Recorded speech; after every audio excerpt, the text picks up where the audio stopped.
Subscribe कीजिए अनुराग Agarwal channel को और बेल आइकन दबाइए लेटेस्ट वीडियोस सबसे पहले देखने के लिए। दोस्तों, मैं श्योर हूं इस बात को लेकर कि आपने अपनी जिंदगी में कभी ना कभी पतंग उड़ाई होगी और ये पतंग आपको जिंदगी के कितने बड़े बड़े नियम समझा सकती है, जिंदगी के कितने बड़े बड़े सिद्धांत समझा सकती है। आई डोंट नो आपने कभी इसको पहले कभी नोटिस किया है या नहीं किया। मैंने अपनी लाइफ में बहुत ज़्यादा पतंग नहीं उड़ाई बिकॉज मेरे पेरेंट्स को पतंग उड़ाना पसंद नहीं था, लेकिन फिर भी छुप के कभी कभी दोस्तों के साथ जब भी पतंग उड़ाई है तो पतंग ने मुझको लाइफ के बारे में बहुत मैसेज देने की कोशिश की है, मैसेज दिया है और मैंने उस मैसेज को दिल से कंसीव किया है और आज वही मैसेज, जिंदगी का वही सिद्धांत आपको मैं देने जा रहा हूं इस ब्यूटीफुल वीडियो के थ्रू। तो ध्यान से देखते रहिए कि पतंग से हम लोग अपनी लाइफ में क्या सीख सकते हैं। आप किसी भी बैकग्राउंड से हो सकते हैं, आप किसी भी इंडस्ट्री से हो सकते हैं, आप किसी भी प्रोफेशन में हो सकते हैं, लेकिन पतंग एक छोटी सी चीज होने के बावजूद भी आपकी जिंदगी में बहुत बड़ा प्रिंसिपल सेट कर सकती है।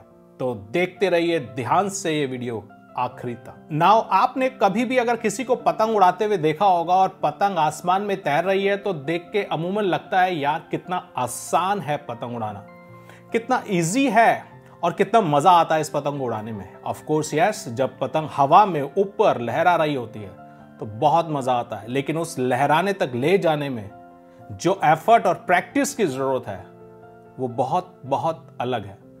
नाउ देखने में बड़ा आसान लगता है कि ये पतंग उड़ाना बड़ा आसान होगा, लेकिन अगर आप ट्राई करोगे पतंग को उड़ाने की तो आपको पता चलेगा कि पहले एफर्ट में पतंग उड़ी नहीं रही है, दूसरे एफर्ट में पतंग उड़ी नहीं रही है। इनफैक्ट शायद 50 या 100 एफर्ट्स में आप इतनी पतंगे फाड़ चुके होंगे कि आपको लगेगा this is a useless thing, ये तो बहुत बकवास काम है यार, बहुत टफ काम है, पता नहीं लोग पतंग उड़ाते हैं तो कैसे उड़ाते। वही काम जो देखने में पहले इतना आसान लग रहा था, एक कागज की पतंग, वो भी हवा के सहारे और एक डोर के सहारे उड़ानी ही तो है, लेकिन जब उड़ाने चले तो उड़ के ही नहीं दे रही है।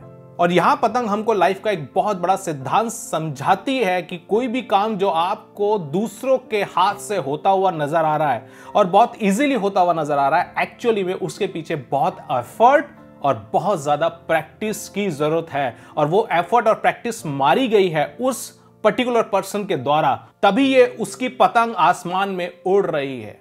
अब जिंदगी में हम इससे क्या सीख सकते हैं?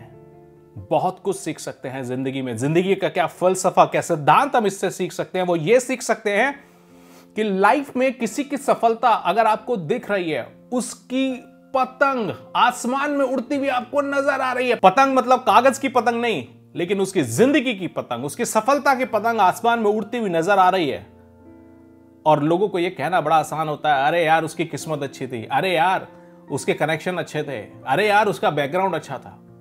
लेकिन उसके पीछे उसने कितना एफर्ट मारा होगा, उसके पीछे उसने कितनी प्रैक्टिस की होगी, इसको ज्यादातर लोग इग्नोर कर देते हैं। तो ध्यान यही देना है कि पतंग आपकी भी उड़ सकती है, बशर्ते उस पतंग को उड़ाने के पीछे, उस काम को करने के पीछे जो एफर्ट और प्रैक्टिस की रिक्वायरमेंट आपको पड़ेगी, आप उससे हार ना माने, उसको इग्नोर ना करें, उससे भागे नहीं, बल्कि उसको एक्सेप्ट करें, दिल से एक्सेप्ट करें, तभी पतंग उड़ने वाली है। आपकी जिंदगी की पतंग, आपके बिजनेस की पतंग, आपकी सफलता की पतंग। ना दूसरी चीज जो समझने की है कि पतंग उड़ाने वाले को पतंग उड़ानी अगर आती है तो वो किसी भी सिचुएशन में पतंग उड़ाएगा। पतंग उड़ाते समय मौसम में हवा हो भी सकती है, नहीं भी हो सकती है, विपरीत दिशा में भी हो सकती है और कई बार उसके सपोर्ट में भी हो सकती है। लेकिन अगर किसी को पतंग उड़ानी आती है तो वो नई हवा है तो भी उड़ाएगा, विपरीत हवा है तो भी उड़ा देगा, और अगर सपोर्ट में हवा है तो उड़ा देगा ही। और यहां पे जिंदगी का एक बहुत बड़ा सिद्धांत सीखने को मिलता है, और वो ये कि जिन्होंने काम करना है, जिन्होंने सफलता पानी है, जिन्होंने सफलता की उड़ान उड़नी है, वो हवा के रुख का इंतजार नहीं करते। हवा का रुख विपरीत हो, सपोर्ट में हो, या हवा हो ही नहीं, जिसको उड़ना है वो उड़ेगा, जिसने आगे बढ़ना है वो बढ़ेगा, जिसने काम करना है वो करेगा, वो बहाने नहीं लगाएगा, वो एक्सक्यूज नहीं देगा, सिचुएशन मेरे अपोजिट है, मैं कैसे काम करूं, सिचुएशन है ही नहीं, कुछ सपोर्ट में है ही नहीं, सब रुका हुआ है, मार्केट रुका हुआ है, बिजनेस रुका हुआ है, दुनिया रुकी हुई है, कुछ नहीं हो रहा है, दोस्त क्या करें, वो ये बहाने भी नहीं लगाएगा। और अगर सपोर्ट में है तो दैट्स ओके, आप लकी हैं। तो जिंदगी का फलसफा कितना बड़ा है पतंग हमको सिखा रही है यहां पे कि हवा विपरीत हो, साथ में हो या हो ही नहीं, हर हाल में आगे बढ़ने वाले को ही पतंगबाज बोलते हैं। तो अगर आप अपनी इंडस्ट्री के, अपने बिजनेस के, अपनी यात्रा के पतंगबाज बनना चाहते हो तो इस फिलॉसफी से बहुत कुछ सीख सकते हो। और याद रखिए, जिसे आगे बढ़ना है ना, वो रास्ता ढूंढ ही लेगा। वो अंधेरों में भी रास्ता ढूंढ लेगा, आंधियों में भी रास्ता ढूंढ लेगा। और जिसे रास्ता नहीं ढूंढना ना, उसके सामने हल्का सा सिचुएशन आएगा, वो हाथ जोड़ के, हाथ बांध के, एक्सक्यूज दे के आराम से बैठ जाएगा। भाई नहीं हो सकता ना। दो तरह के लोग पतंग उड़ाते हैं, एक वो जो खिलाड़ी हैं जिन्हें पतंग उड़ानी आती है और हर सिचुएशन में पतंग उड़ा सकते हैं और उड़ाते हैं, और दूसरे अनाड़ी जो कभी कभी शौक किया पतंग उड़ाने आ जाते हैं। उन्हें शौक लगता है कि चलो पतंग उड़ाते हैं, और वो आते हैं और कई बार उनसे, जब ज्यादातर केसेस में इनफैक्ट उनसे पतंग तो उड़नी है नहीं, और ये अनाड़ी लोग ब्लेम करते हैं कभी पतंग को, कभी हवा को, कभी धूप को, कभी किसी और को कि वो मेरे को उड़ाने नहीं दे रहा था, या किसी सिचुएशन को। और ये किसी ना किसी चीज का सहारा लेंगे और बोलेंगे नहीं पतंग उड़ नहीं रही है। हजारों पतंग फाड़ देंगे लेकिन इनसे पतंग उड़ने वाली नहीं है। लेकिन याद रहे, ब्लेम करने से, किसी को भी ब्लेम करने से पतंग उड़ने वाली नहीं है। पतंग तो तभी उड़ेगी जब आपको सही से पतंग उड़ानी आती है। इसी तरह से लाइफ में किसी को ब्लेम करने से कभी कुछ नहीं होगा। आप सिचुएशंस को, मौसम को, लोगों को, पॉलिटिक्स को, सोसाइटी को, हजारों चीजें हैं जिसको आप, अपने बैकग्राउंड को, हजारों चीजें हैं जिसको आप ब्लेम कर सकते हो। इट्स ओके, ब्लेम करते रहिए, खुश रहिए, अपने आप में खुश रहिए और अपनी असफलता के साथ जीते रहिए। लाइफ है, कट जाएगी, लेकिन ब्लेम करने से हासिल कुछ नहीं होगा, ये याद रखिएगा, श्योर रहिएगा। सो मैसेज बहुत क्लियर है, अगर पतंग उड़ानी है तो ब्लेम करना छोड़िए, सीखिए टेक्निक्स कैसे पतंग उड़ती है, और इसी तरह से लाइफ में भी ब्लेम करना छोड़िए।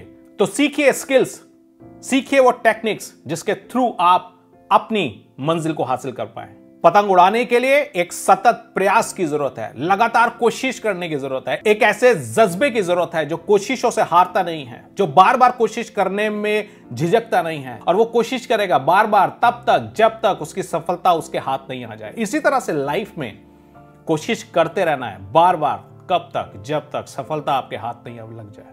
पतंग उड़ाने में जो सबसे मुश्किल काम है, पतंग को एक बार एक ऐसी ऊंचाई तक पहुंचा देना जहां पे ऑप्टिमम हवा है, एक ऐसी हवा का वॉल्यूम जहां पे आपकी पतंग जो है ना वो ऑटोमेटिकली फ्लोट करेगी। उसके बाद आप राइट स्ट्रोक्स देकर अपनी पतंग की ऊंचाई को धीरे धीरे धीरे धीरे करके कितना भी ऊपर ले जाओ, लेकिन एक मिनिमम हाइट जहां पर आपकी हवा में पतंग तैरने लगे, वहां तक ले जाना सबसे हार्ड पार्ट है। उसके बाद तो आपने देखा होगा कि अच्छे पतंगबाज एक पर्टिकुलर हाइट तक उस पतंग को पहुंचाकर साथ पे खड़े छोटे छोटे बच्चों को डोर दे देते हैं, ताकि वो छोटे छोटे बच्चे उस डोर को एंजॉय करते हैं, डोर से पतंग को स्ट्रोक्स देते हैं और उनको लगता है वो भी पतंग उड़ा रहे हैं। लेकिन असली कहानी है उस ऊंचाई तक उस पतंग को पहुंचाना। इसी तरह से हर बिजनेस में, हर इंडस्ट्री में आपकी सफलता की राह में एक ऊंचाई ऐसी है, एक पोजीशन ऐसी है जो मिनिमम लेवल है जहां पे आप सफल कहला सकते हैं, जहां से आपकी मंजिल हमेशा ऊपर ऊपर और ऊपर ही जाएगी। और सबसे हार्ड पार्ट होगा लाइफ का उस पोजीशन तक पहुंचना। तो आप जहां पर भी हैं वहां पे एनालाइज कीजिए कौन सा ऐसा वो मिनिमम लेवल है, वो कौन सा ऐसा मिनिमम पोजीशन है जहां पे पहुंचना जरूरी है। और याद रखिए, वहीं तक पहुंचने में सबसे ज्यादा जोर लगाना पड़ेगा। एक बार वहां पहुंच गए तो फिर मजा आ जाएगा लाइफ का। फिर आप धीरे धीरे धीरे धीरे करके राइट स्ट्रोक्स लगा के, राइट टेक्निक्स का इस्तेमाल करके, राइट स्किल्स का इस्तेमाल करके, राइट अपॉर्चुनिटीज का इस्तेमाल करके आगे बढ़ सकते हैं। ये सब ठीक है, लेकिन अब सबसे इंपॉर्टेंट पार्ट आता है पतंग उड़ाने को लेकर।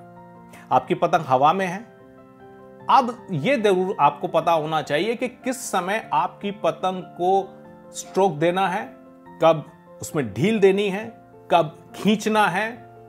और ये पतंग उड़ाने का जो सिद्धांत है ये लाइफ के लिए बहुत जरूरी है। ध्यान से सुनते रहिए। आई होप आप समझ रहे होंगे कि पतंग का एक हेड होता है और एक उसका टेल होता है। नाउ जब उसका हेड ऊपर है तब आप उस पतंग को खींच सकते हो ताकि पतंग की जो डायरेक्शन है वो हमेशा ऊपर रहे। लेकिन अगर उसका हेड नीचे है तब आप उस पतंग को खींचेंगे नहीं, क्योंकि अगर उस टाइम अगर आपने पतंग को खींचेगा तो पतंग नीचे के डायरेक्शन में जाएगा, यानी कि डाउनवर्ड जाएगा। इसी तरह से लाइफ में आपको पता होना चाहिए कि कब आपको क्या एक्शन लेना है, कब आपको स्ट्रेच करना है। When your head is on, situation positive है, राइट डायरेक्शन में है, तब आपको स्ट्रेच करना है और नेक्स्ट लेवल को अचीव करना है। लाइफ में सक्सेस के, बिजनेस में सक्सेस के नेक्स्ट लेवल को अचीव करना है। और अगर हेड डाउन है, सिचुएशंस विपरीत हैं, तब उस टाइम आपको रिलैक्स करना है। जैसे पतंग में अगर जब हेड डाउन होता है तो हम उस टाइम थोड़ा सा ढील देते हैं, ताकि किसी तरह से वो जो हेड है वो रिवर्स होके ऊपर की तरफ आ सके, ताकि हम उसको पुल कर सके और पतंग ऊपर जा सके। तो इसी तरह से लाइफ में भी हमको पता होना चाहिए कि किस समय हमको स्ट्रेच करना है लाइफ में आगे बढ़ने के लिए, बिजनेस में आगे बढ़ने के लिए, और किस टाइम अगर सिचुएशन अपोजिट है तो रिलैक्स करना है, इट्स ओके अप्रोच पे काम करना है, ताकि जब हेड यानी कि लाइफ की दिशा, बिजनेस की दिशा सही डायरेक्शन में आए, पॉजिटिव डायरेक्शन में आए, तब हम नेक्स्ट स्ट्रेच देंगे, नेक्स्ट पुश देंगे। तो दोस्तों, पतंग के इस ओवरऑल सिद्धांत से मुझे तो लाइफ में टाइम टू टाइम बहुत मदद मिलती है। किस टाइम मुझे लाइफ में स्ट्रेच करना है, किस टाइम मुझे लाइफ में रिलैक्स करना है, एफर्ट कितना मारना पड़ेगा, कंसिस्टेंसी की क्या वैल्यू है। और ये सिद्धांत मुझे टाइम टू टाइम जब भी याद आते हैं, मुझे लाइफ में आगे बढ़ने में बहुत मदद करते हैं। और इसीलिए मैंने सोचा कि एक अच्छा सा वीडियो आप लोगों के लिए बनाऊं, ताकि आपकी लाइफ में भी ये सिद्धांत कभी ना कभी जरूरत पड़े तो हेल्प कर सके। All the best and enjoy your life like anything.